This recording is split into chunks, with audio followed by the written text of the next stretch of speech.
Добрый вечер. В эфире Прайм на телеканале АТР. Это время, когда мы обсуждаем наиболее важные для Крыма, Украины и человечества темы.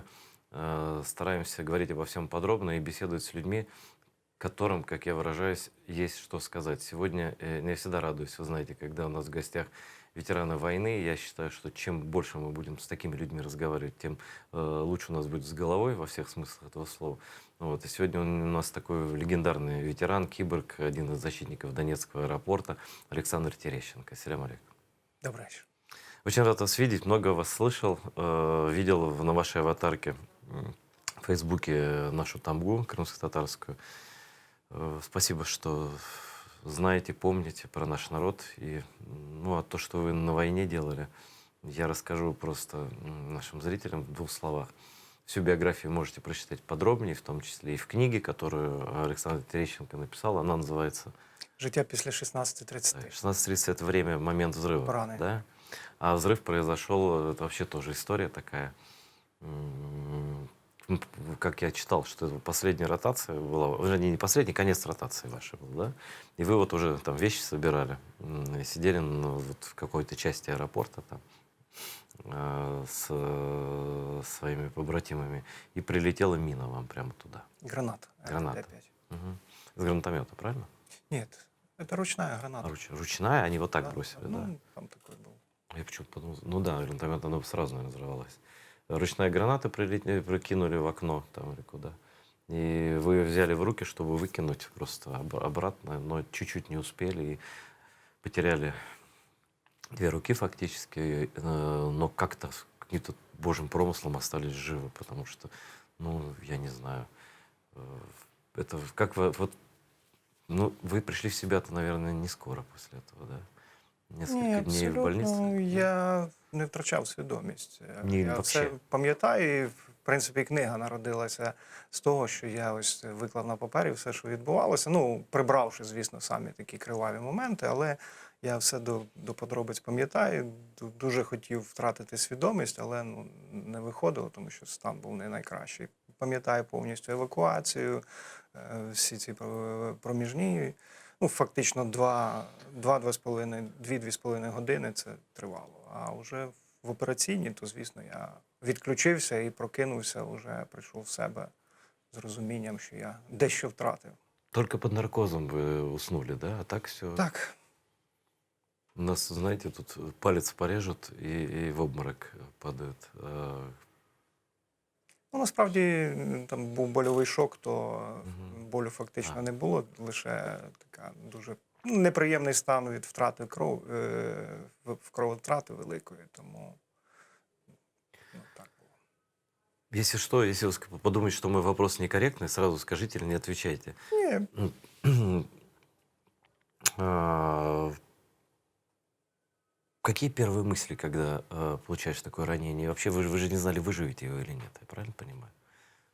ну, перша думка була здивування. Ну, напевно, А чому? кожна людина десь вірить, що там Господь збереже, що я якийсь такий класний, мене люблять, у мене там сім'я, дружина. Ну, не може, мене просто, я не можу загинути, бо не можу. І тим більше, що, як ви правильно сказали, останній день вже БТРи прийшли за нами. Ну, вже я прихопив з собою арафатку, що я зав'яжу арафатку. Вже ж, ну, перше справжній такий якийсь подія в моєму бойовому житті, то я вже можу таким виглядати справжнім воїном. І ось це було здивування, як же це так відбулося. І потім, звісно, я зрозумів, що ну, я не відчував рук, і око теж. І зрозумів, що відбулося тобто, така якась страшна річ, що вплине дуже серйозно на мене. І я не дуже люблю говорити такі речі відверті, бо іноді це може сприйматися як якесь бажання, ну, такого показати якесь не зовсім реальне і кіношне таке, але дійсно в мене був страх, що я ось помираю, тому що ось такий якийсь баланс був. І мені було страшно, що я практично нічого не зробив, хоча мені там 47 років було, в мене вже і син, і донька, і в селі побудував літню кухню своїми руками, ну, багато чого зробив, насадив купу дерев, начебто все зробив, але ось чогось такого головного в житті, яке було ну, не лише для моєї сім'ї. А от чогось немає, мені було страшно от саме через те, що я зараз помру і ось не зробив. Тому ось це якесь залишилось зі мною на все життя, і я тобі дав собі обіцянку, що якщо виживу, буду жити достойно. Ну, щоб мені це не вартувало, я не буду йти на компроміси, я не буду, ну, ось якось буду жити так, щоб я не міг себе в чомусь потім щось собі закинути. Ну, це відчуття десь воно мені допомагає і в житті, і в наступному. Но с этим тяжело жить, я догадываюсь. Так, але вже ж пообіцяв, то треба жити. Получается? Ну, знаєте, стало легше. Я загалом людина достатньо м'яка, і до війни ну, частенько доводилось іти на компроміси такі. І в тому числі з собою десь я знаходив якісь аргументи собі, щоб ну, тут можна там, відступити, там, відійти, там, десь порозумітися. То зараз якось простіше мені стало казати ні. І більшість людей, які вже мене знають, що мені там зі мною не варто говорити, щоб там вирішити якісь справи, там щось там, ну, враховуючи, які б я посади не займав. Ну, це абсолютно не розглядається. Я всім говорю, ну, друже, вибач, не за те воювали, тому ось про це можемо говорити, про це не можемо. Тому якось стало легше, я скажу. Вы сказали, что не будете комментировать свой уход с поста замминистра ветеранов, и так вы не комментируете. Я не хочу. Я вважаю, що кожен міністр, я вже пережив зміну в четверте міністра. Вважаю, що кожен міністр має мати свою команду і має своє бачення. У мене є своє бачення, яке я реалізовував 2 роки. Тому я вирішив звільнити місце для людей, які могли б допомогти новому міністру реалізувати те, що вона бачить. Вы сказали, не хотите выглядеть киношно. Я про кино вспомнил сразу. То, что Ахтем снял Светоблаев. Вы смотрели фильм? Так, я дивився, причому один раз з Ахтемом, і ми так після того з ним дуже в дружніх стосунках. Знаєте, перша прем'єра, я тоді працював в Академії патрульної поліції, ми разом з поліцейськими, всіми, хто воював, нас там було чоловік 10, ті, хто був в аеропорту, сиділи, і я зловив себе на думці, от я півфільму порівнював, ну, це ось трошки не так виглядало, це, ну, звертав увагу на якісь зовнішні частини, ну, що зрозуміло, що це ж не термінал, що це щось, але на другій половині я відчув, що в мене серце почало калататися більше. Ну, от щось почало відбуватися, десь якісь діалоги, якісь емоції. А другий фільм, коли вже Ахтем його привіз в Миколаїв, то я вже дивився по-іншому. Я дивився це як дійсно художній фільм. Я не звертав увагу на ось ці зовнішні речі, звертав увагу на діалоги, на людей, на що вони переживають, десь порівнював тих самих своїх побратимів, які, ну, теж всі були дуже різні. І дійсно він мене вже зачепив ось з емоційної точки зору. Ну, если вас зацепил эмоционально, вы необычный зритель, вы как бы про себя смотрели. Ну, значит Ахтему удалось, правда. Так.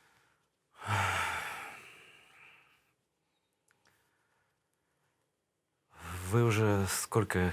Подождите, у нас 7 лет войны уже, да? 7? Так, це вже в жовтні буде 7 років, як я живу після війни. Страшно сказать, но нашей войне больше, чем Второй мировой. Уже. Да. Ну, наверное, у меня достаточно друзей, которые воевали и сейчас в армии.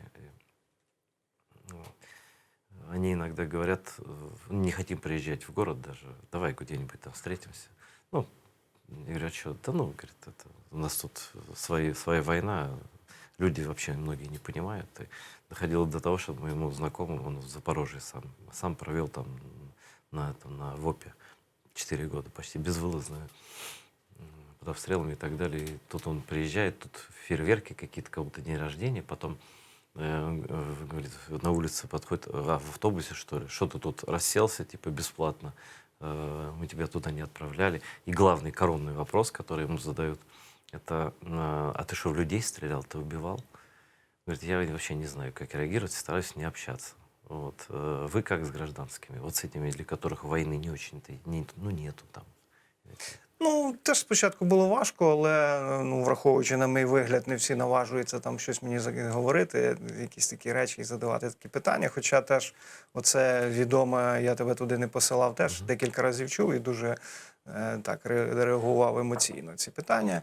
Я ну, намагаюся не особливо. Ну, десь зайвий раз, звичайно, не надягаю форму, не намагаюся ну, показати, що я там був, чи щось комусь довести. Єдине, що, звісно, це дуже впливає, коли ти розумієш, що там іде війна, що там ось приходять звістки, що хтось загинув. Ну, це просто воно виглядає вже як статистика. Там, ну, сьогодні під час обстрілу, але ж я розумію, я бачив хлопців, які загинули, і розуміння, що це ну, чия сім'я втратила батька, сина, чоловіка. Ну, найдорожче це ніяк не можна нічим замінити. І це відбувається не за того, що людині просто не було що робити, і вона поїхала там, бавилася зі зброєю, і так вийшов нещасний випадок, хоча це теж можна зрозуміти. Тому ось це, звісно, таке відчуття, що вже люди стомились від війни, що воно там щось відбувається, воно нас не дуже стосується. Дійсно, тут ось весілля, дні народження, все своєю чергою відбувається, то, звісно, що це болісно сприймати. І я дуже щиро так підтримав ініціативу хлопців з Інституту національної пам'яті, які почали робити щомісяця, на початку кожного місяця, панихиду за загиблими за минулий місяць. І 10, 12, 13 хлопців ідуть на небо в цій війні. І, на жаль, на цю панихиду приходить там 5, від сили 10 людей. Багато хто не хоче травмувати себе зайвий раз, що це ось відбувається. Але тим не менш, це війна йде, якби не ці хлопці, то невідомо, що було далі. І зараз, ну, ви всі бачите, коли Відомо, що було далі. Була напруга на кордоні, то всі знову схопилися, що робити, куди, дзвінки з Миколаєва, що нам робити, що переїжджати, їхати. І тому дійсно, що воно ж нікуди не ділося. Вообще, да, вот этот феномен, да, когда так вроде ничего нету, вот когда русские начали в апреле войска подводить, так все испугались. Так. Гражданские люди. То есть, в принципе, люди понимают, что их защищает только армия. Но в мирной жизни, в простой, стараются не... А тут где наша армия? Куда? Что делать, да? Вот, чем помочь?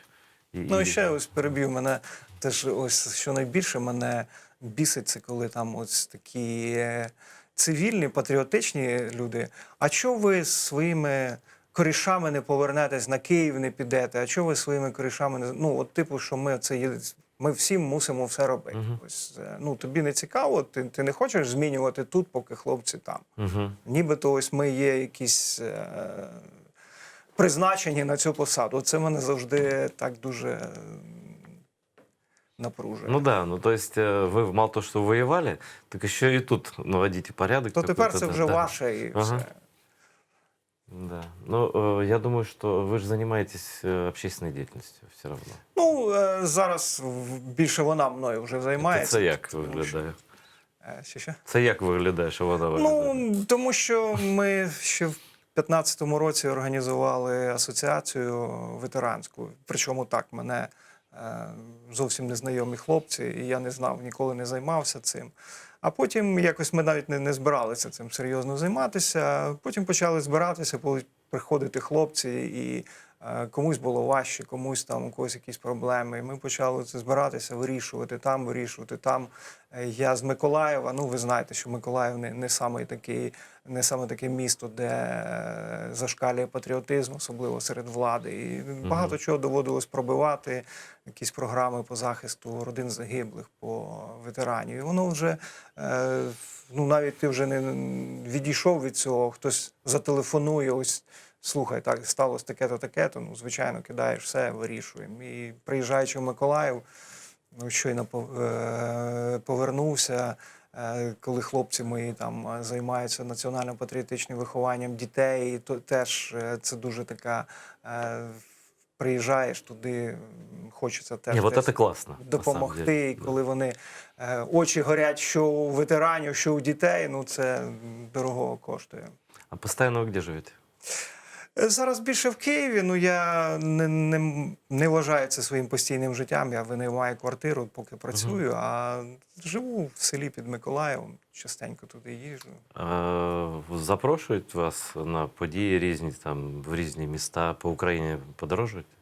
Так, звичайно. Ну, звичайно, більше подорожував, коли працював в міністерстві, і я, звісно, ніколи намагався не відмовлятися, особливо коли це стосується там Донецької, Луганської області, там, де людям потрібна підтримка. Тому що ну, багатьох людей опускаються руки, особливо коли там влада інертна. Там тяжело патріотичним людям, Так. тяжеловато. І якщо це не показувати свою підтримку з боку влади, то ну, дуже важко. Тому, звичайно.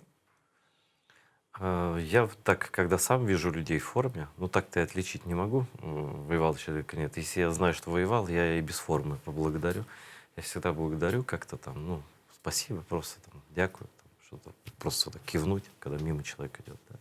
Ну и так следующее поколение тоже, в общем, этому учу, что как в порядке вещей должно быть, да.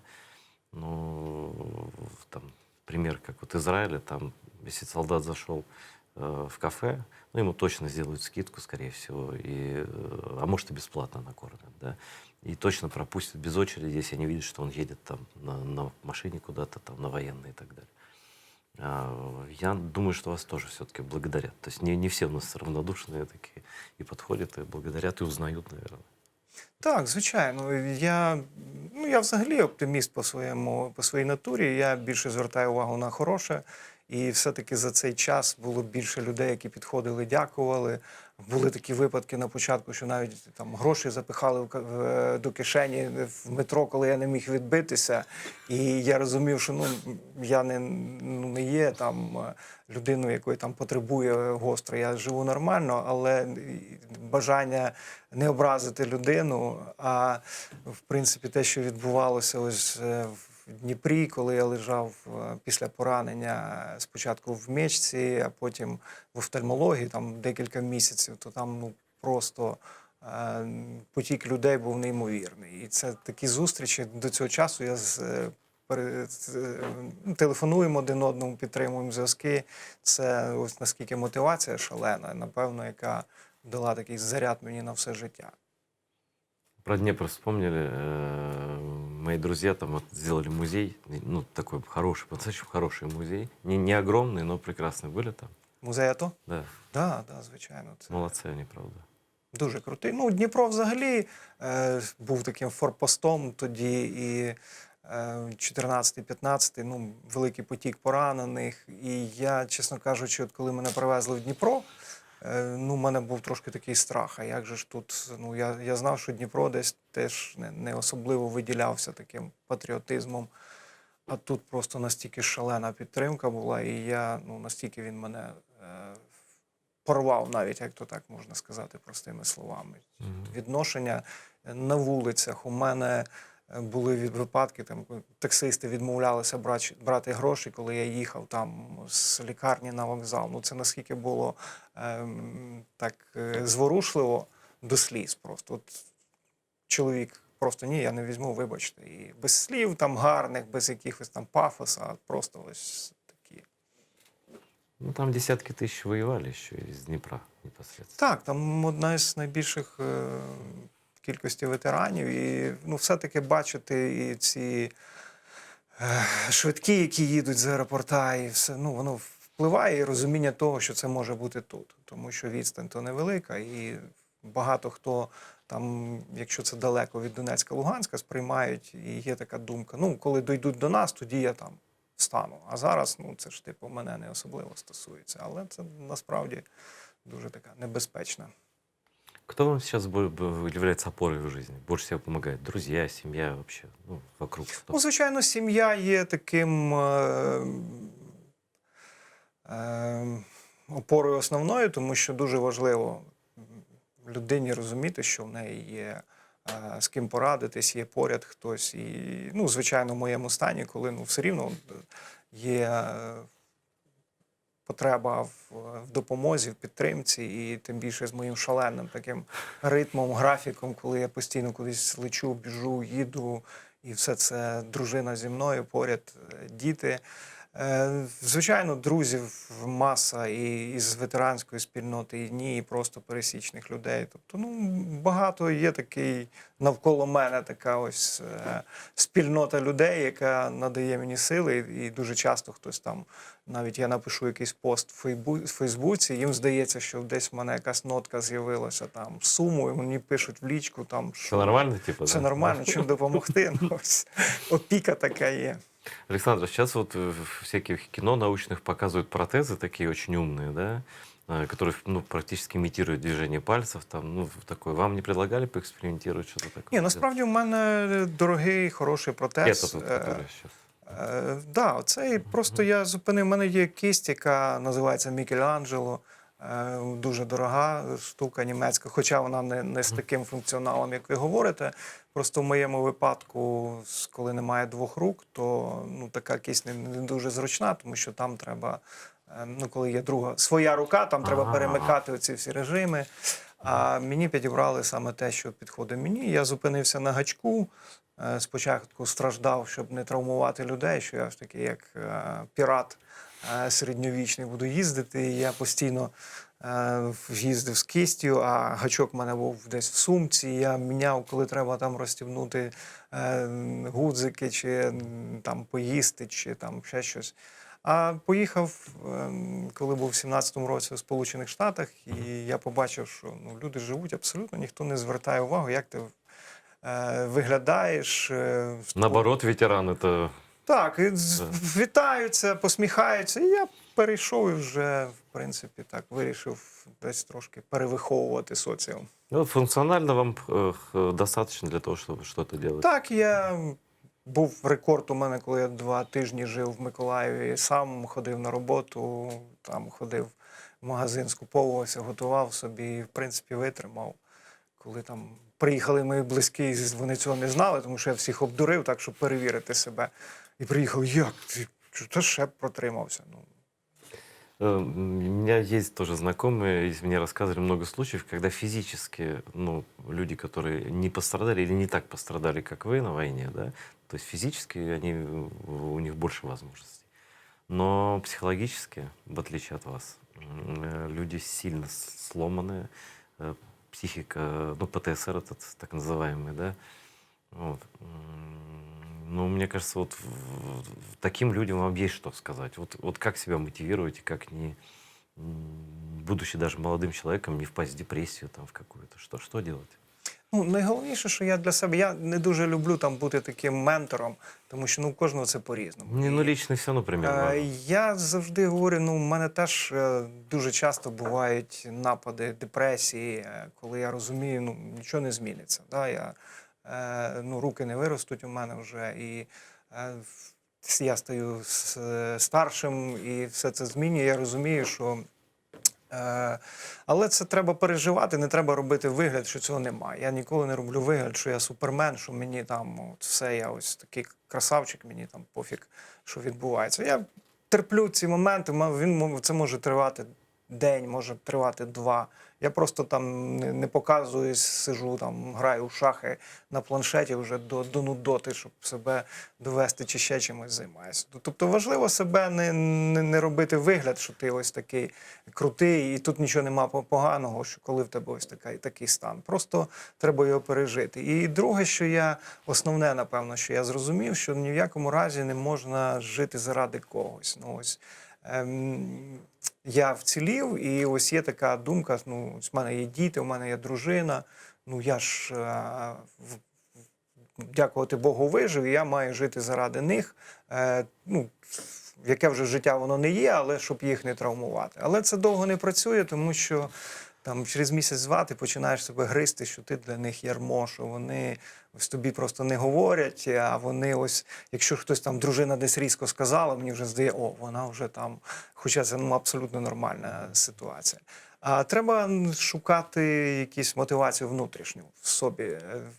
чимось займатися, там, чи бігом, чи спортом, чи писати, чи в ті самі шахи грати. Ну, от щось те, що має давати мені внутрішні сили. І я намагаюся, я це зрозумів і ось постійно знаходжу на свою голову якісь нові там пригоди, нові там поїздки, нові.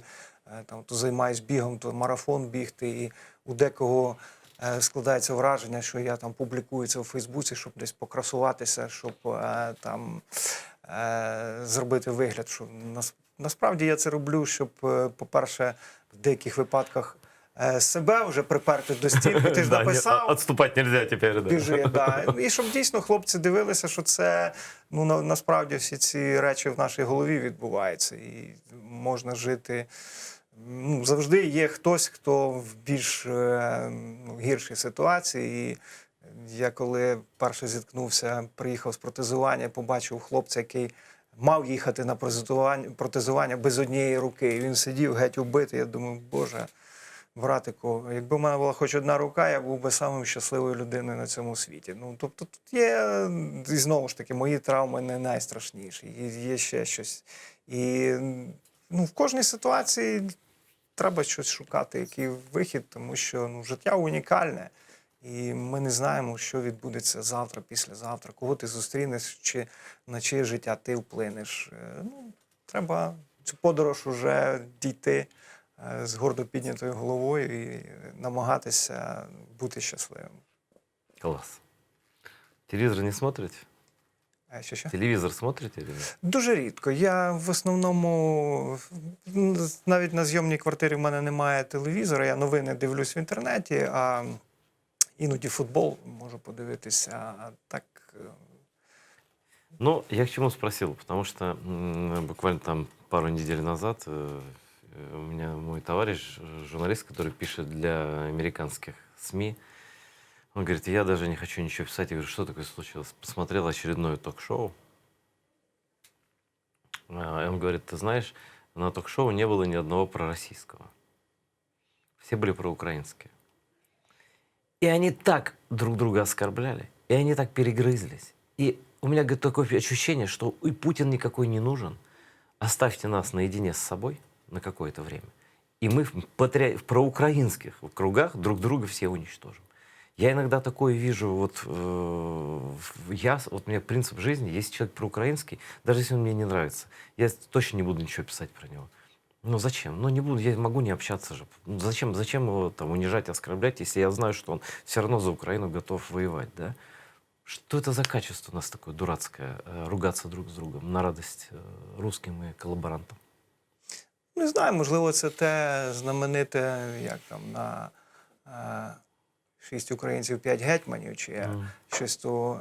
Дійсно, мене це теж дуже впливає, особливо там, коли я був в Миколаєві, коли і так невелика кількість людей ось таких налаштованих, і постійно починаються якісь, хто більше зробив вклад, хтось, ну, хіба важливо, хто там більше зробив, на яку кількість, чи хто це ініціював, а головне, щоб ми це зробили. І ми завжди боролися з цим, і ось я думаю, що одна із таких кращих рис тої ветеранської організації Миколаївської нашої, яка зуміла об'єднати. Ось ми пішли по тому шляху, що в нас там і з афганцями нормальні дружні відносини, і з усіма, хто, навіть ті, хто не був налаштований особливо проукраїнський, що вони все-таки змінюють свою точку зору. Серйозно? Так, і це було дуже, не склалося так. У нас були дуже страшні там бійки, там, пам'ятаю, в 17-му, на 9 травня з афганською організацією була така серйозна бійка, що навіть там ОБСЄ приїжджало, спілкувалися з нами, що може бути. Тому що, ну, все-таки учасники бойових дій, які бачили смерть, воювали, якщо їх між собою звести, це дуже серйозно.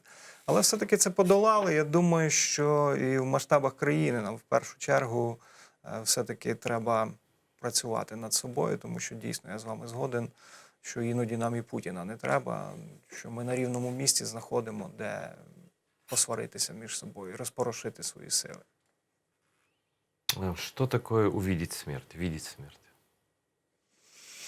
Ну, напевно, це коли ти розумієш, що це ось може скінчитися. Ось,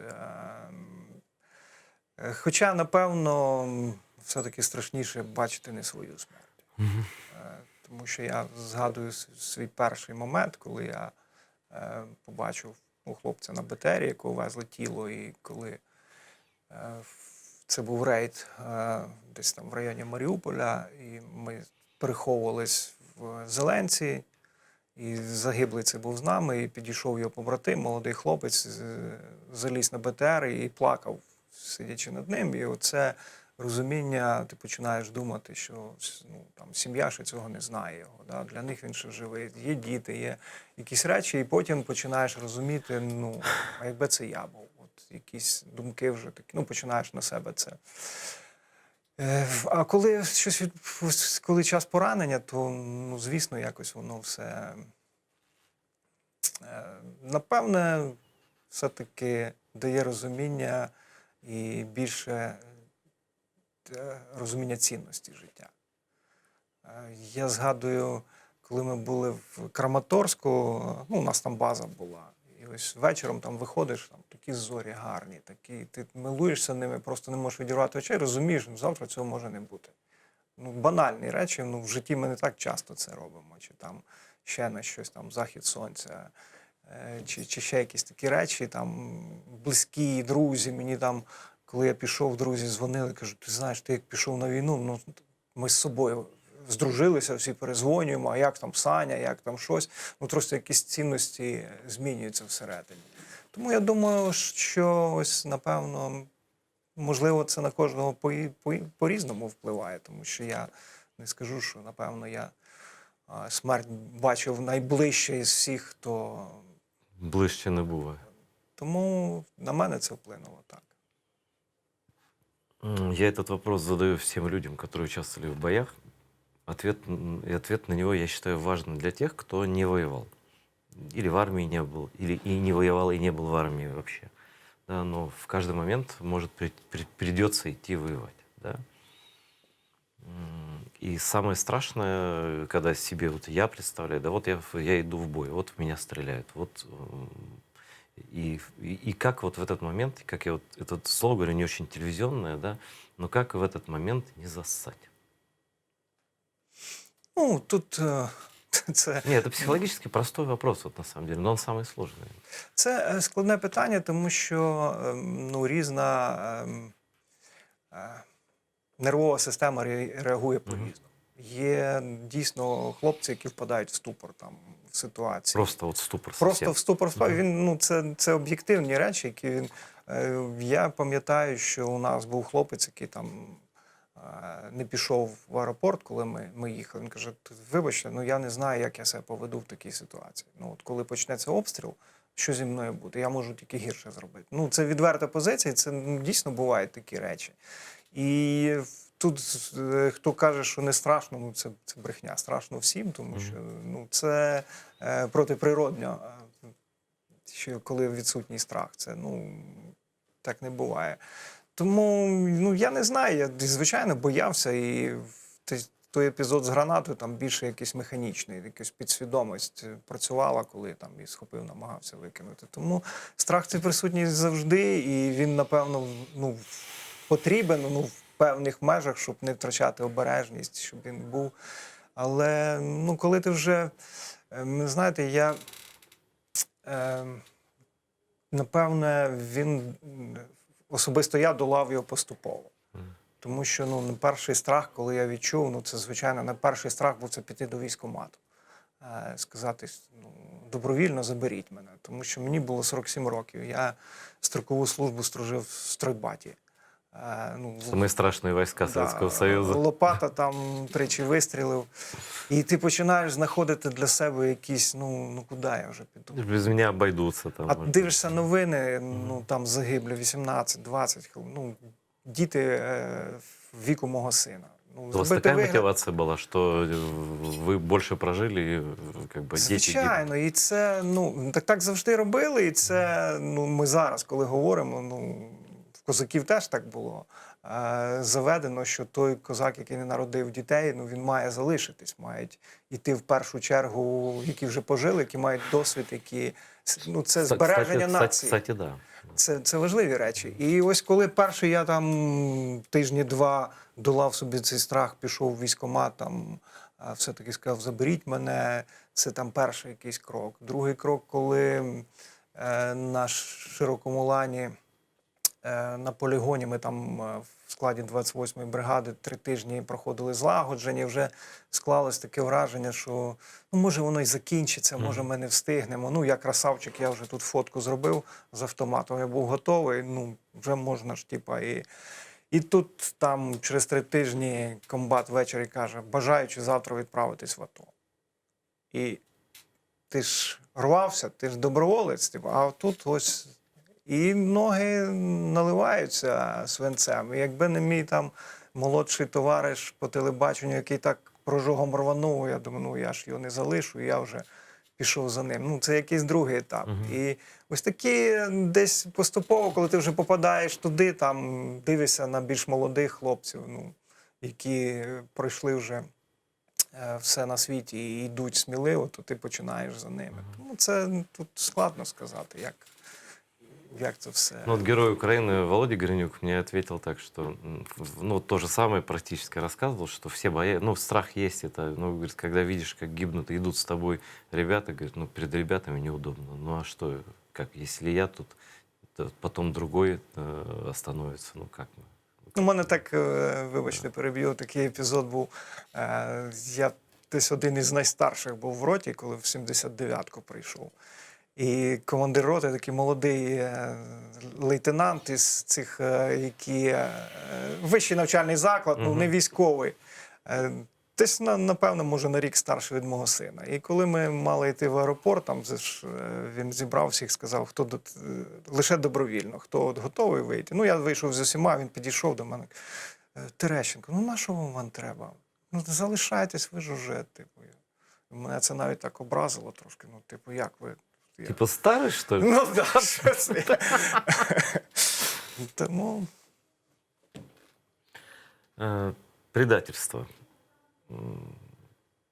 Как часто вы сталкивались с этим на войне и в мирной жизни? Ну, на війні, дякувати Богу, таких випадків не було. Ну, були випадки, коли, так як я казав, хтось там відмовився, хтось там, ну, десь не найкращим чином вчинив. Ну, ми всі так. І в мене теж бували випадки, коли там, ну, розумієш, що треба було трошки по-іншому поступити. Але щоб таких відвертої зради не було. Звичайно, болісно сприймаєш будь-які речі, особливо ось те, що стосувалося Криму.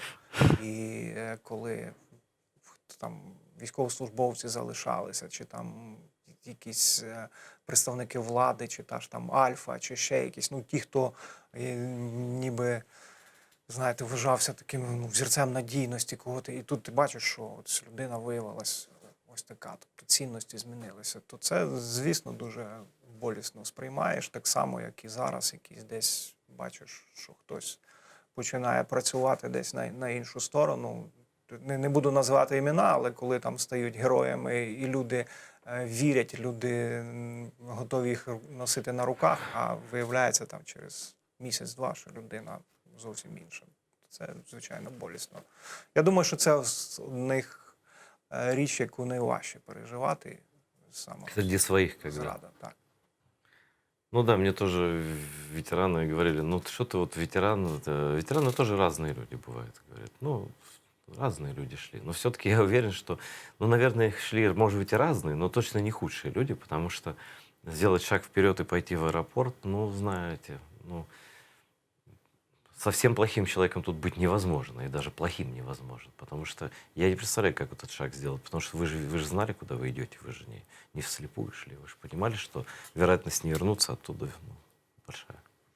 Ну, можливо, але мені повезло, що я був в третю хвилю, і у нас фактично всі добровільні. У нас не було, щоб когось примусово взяли. Ну, було декілька, які там потім десь спетляли з полігона, той захворів, той ще щось. А в основному це Знаєте, я до цього часу згадую такою теплотою цей дух, який був у нас в наметі, де там рота різних чоловіків, там і трактористи, і вчителі, і там кандидати наук, і, ну, кого тільки немає.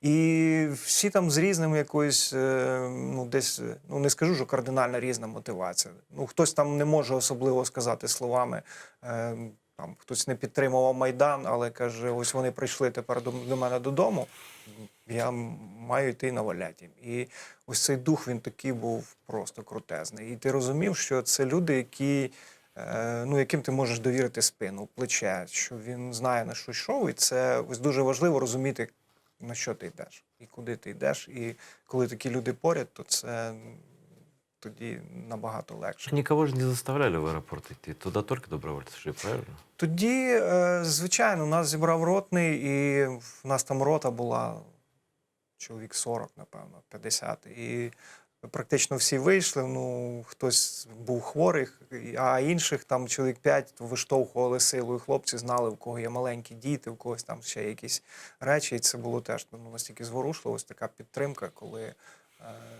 було між собою таке. Тому, ну, не скажу, що я завжди навіть так критично ставлюся, коли мене там намагаються, чи, ну, не намагаються, називається кіборгом. Я кажу, я був одну ротацію там. І якби я поїхав туди вдруге, то от я б називав би сам себе кіборгом. Ну, поїхав би чи не поїхав, зараз це вже теорія. Ну, вы не могли же поехать второй раз. Ну, фізично. Але Фізично. зараз говорити про це, тому що, ну, все, що ти там уявляєш собі, це одне. Коли ти бачиш це на власні очі, то це зовсім інше. Я коли зібрався їхати в аеропорт, і, ну, дружині, звісно, не міг сказати цього. Написав їй, що я їду на навчання, зв'язку може не бути. А двом друзям своїм зателефонував і сказав, ну, щоб знали, де мене шукати. А один, ну, такий цивільний, правда, мене друг каже, та ти не це там такі бомбосховища, що там ядерну зброю витримає, там пацани сидять, відстрілюються і все. І я ж такий думаю, ну так, да, дійсно класно, там, що повоюємо. А коли приїхав, побачив, що це там супермаркет фактично, і там візочок, багажниця, і двері, це наша барикада. Вообще непонятно, где там воевать. Это же такой, это гражданский аэропорт, гражданский объект, стекло, бетонное на нем стекло и железные Циферблат. перекрытия. Это вообще прозрачное фактически здание. Скажите, как вы думаете, вот войны выигрываются в голове или на поле боя, или в головах людей, и там, и там? Вот, Ну, вважаю, що спочатку в голові. Ну, це ж не прості речі. Люди, які переможцями треба бути морально. І це не лише з окремих людей. Це, ну, нам взагалі дуже важливо, як нації, це зрозуміти. Тому що в нас така складна і драматична історія, що ми дуже рідко мали свою державність. Ми часто програвали. І у нас оце посипання голови попелом постійно, у нас ця журба столітня, у нас оце постійно комплекс жертви десь, він дуже шкодить нам. І я вважаю, що нам треба саме виховувати в себе переможців. У нас, коли я працював в міністерстві, цей напрямок мій був шанування пам'яті, ось ми намагалися сформувати цю думку, що, ну, щоб люди, коли приходили до Михайлівської стіни загиблих, ну, у нас там не лише плач був, врвали на собі волосся і кричали, що давайте скоріше це закінчимо, лиш би не гинули. Це має бути місце, яке б надавало нам сили. Якби ми розуміли, що ці хлопці загинули, це був вибір, це їх вибір. І ми маємо продовжувати це. І, на жаль, це не відбудеться дуже швидко, тому що в нас століттями накладалося весь цей сум, журба, програші. Але я думаю, що зараз, от з 2014 року, все-таки ми дуже серйозний крок зробили. Ну, погодьтеся, хто міг поставив би на нас в війні з Росією, враховуючи, яка в нас була армія і от що, який хаос. так они там всерьез говорили, мы до Киева дойдем там за 3 суток. Так, але відбулось по-іншому. І навіть зараз, те, що багато хто говорить, там 7 років ми топчемось, але 7 років ми просто стоїмо на одній з найсильніших армій світу, яка вкладає мільярди в оборону. Тому я думаю, що зараз це просто треба ось на цих прикладах виховувати і більш таку наполегливу політику в цьому сенсі вести, щоб ми все-таки в головах починали в себе. Людина, яка не вірить в перемогу, ну ти хоч дай їй там ядерну бомбу, чи будь-за що, вона все рівно програє. І навпаки, ну, людина може там із штик-ножем піти в атаку і там перебити багатьох. Тому це дуже важливо саме. Я слышал даже такие, ну, сказать, циничные вещи, что а зачем так долго этот аэропорт держали, люди погибли там и так далее. Вы что думаете про это? Ви знаєте, я ніколи не роблю якихось таких, намагаюся стати стратегом, тому що все, що я бачив з аеропорту, це там нижні поверхи готелю і там частину взлітки. Ну, я можу судити тільки, що там відбувалося. Звичайно, коли я попав туди, то, ну, бачучи цю фортифікаційну здатність цього об'єкту, розумів, що це така трошки, як тут... Єдине, що там дуже добре працювала арта, і ми так, як на живця фактично, вони йшли, їх відстрілювали, це ефективно працювало. Але все, в чому я впевнений, ну, це війна, і нам дуже важко звикнути. Пам'ятайте, 14-й рік і ці постійні в нас мітинги, що вернути хлопців звідти, не дайте загинути. Нам дуже важко звикнути від того, що це війна, і хтось має загинути. Не буває так, щоб там вийшла рота чи вийшов підрозділ з оточення, хтось має тримати оборону, і командир має когось відправити на смерть. Ну, по-іншому не буде. Якщо ми будемо виходити і бігом здаватись в полон, щоб завтра повернутися додому, ну ми програємо. І тому я вважаю, що треба було відстояти кожен сантиметр нашої землі. Доки є можливість. Тим більше, ну, аеропорт став таким символом моральним, напевно, що він у них так шкварчало від того, що ми були.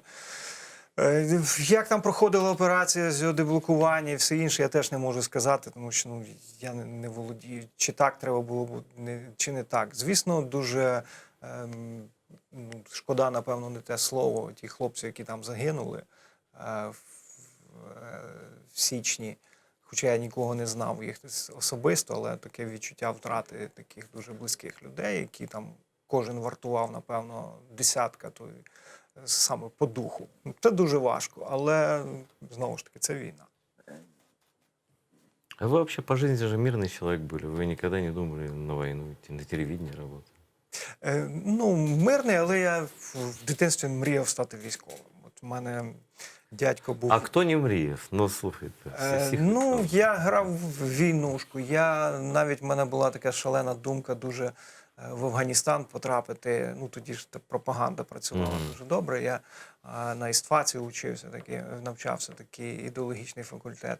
Але не потрапив. І ну, не скажу, що я ось така людина абсолютно цивільна, яка там боїться зброї. Ось щось потяг в мене був такий, там я і стріляв в тирі, і ну, ось якісь все-таки щось десь підсвідомо чи на генетичному рівні було, напевно.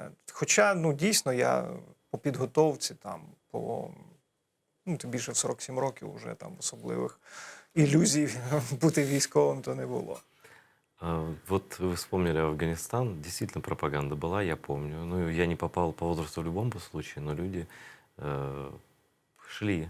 Вот буквально 5 лет старше меня, люди добровольно шли в армию, заберите меня в Афганистан. И теперь вот, наверное, нам понятно, как вербуют этих наемников на Донбасс с Россией. То же самое, по сути дела. Звісно. Чужую страну убивать людей, которых ты никогда не видел и которые тебе ничего плохого не сделали на их земле.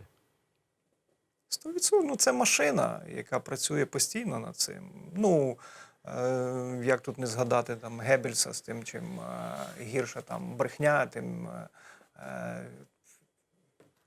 більше хоче в неї вірять. Тобто, ну, те, що розказували про нас, про звірів, і це було, ну, люди реально в це вірили. Дружина моя була свідком, коли я лежав в місці в реанімації, поряд в палаті лежав полонений молодий хлопець з пораненням, і він кричав: я вас благаю, не вирізайте мене нирку, чи ще що-небудь. Бо, ну, його настільки там залякали, що його тут мають розібрати на Такой запчастини. недораспятый мальчик. Да. Да? Але ж люди в це вірили, вони свято йшли вбивати якихось нелюдів, звірів, там, бозна кого. Це, звісно, і це теж проблема протидії цьому, дуже важлива. Как вы думаете, какой будет Украина ваших детей и внуков? Вот, то есть то, ради чего вы говорили себе, я могу погибнуть, но я пойду. Безперечно, незалежною країною, де людина буде найвищою цінністю.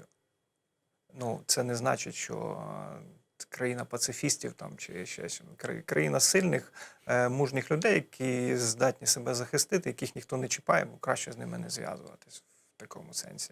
Але там, де людина буде цінністю, дійсно, на всі по відношенню держави, відношенню між собою, де ми не будемо сваритися, як ви говорили, один з одним, де ми будемо процвітаючи економічно, культурно і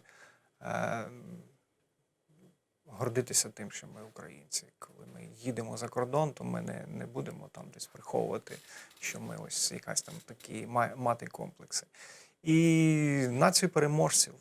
Я впевнений, що діти зараз дуже багато хто говорить, що таке покоління у нас там тіктоків, ігор. Вони, я ось, приїхавши з жури, розумію, що вони інші, у них там інші захоплення, у них інша музика, інші якісь речі, але вони по-своєму люблять Україну, у них це відчуття, воно трошки трансформувалося в якісь під своїм кутом зору, але тим не менш вони люблять не менше нашого. І головне, щоб ми не примушували їх стати такими, як ми, а допомагали їм бути самими собою і любити нашу країну. Я думаю, что ключевым вообще словом, ну, то, что сказали, это достоинство, да?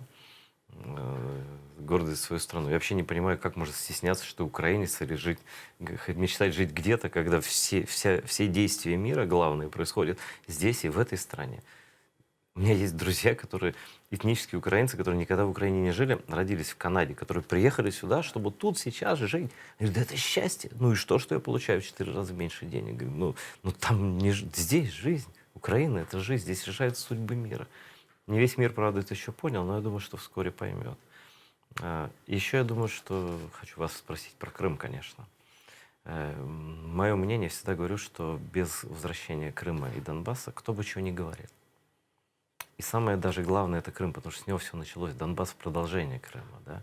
Это нас унижали, нашу армию унижали, наш народ, наши два народа унижали.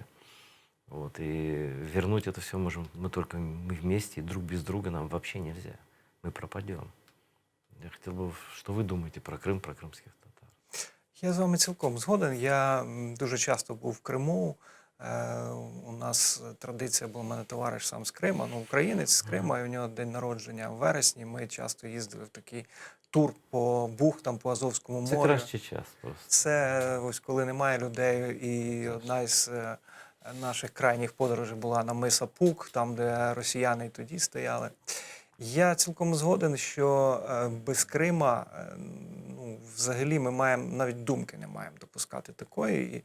І мені завжди, я розцінюю це навіть на грані злочина, коли говориться, ну, давайте дамо воду в Крим в обмін на там Донбас, На щось. а з Кримом потім якось воно вийде. Це повторюється злочин, тому що ну, не можна, дійсно з Крима все почалося. І якщо ти там готовий віддати, там, щоб тобі відрубали праву руку, залишивши ліву, то тебе обрубають постійно. Ну, ти вже даєш зрозуміти, що від тебе можна відкушувати по кусочку. Це перше. І друге, дійсно, я дуже серцем відчуваю долю татарського народу, тому що ну, я тоді приїжджав в Крим і бачу, як поверталися ці люди на свої землі. Якою ціною це все? Якою ціною? Це, ну, це жахливо, коли цілий народ ось, живе ну, фактично в вигнанні.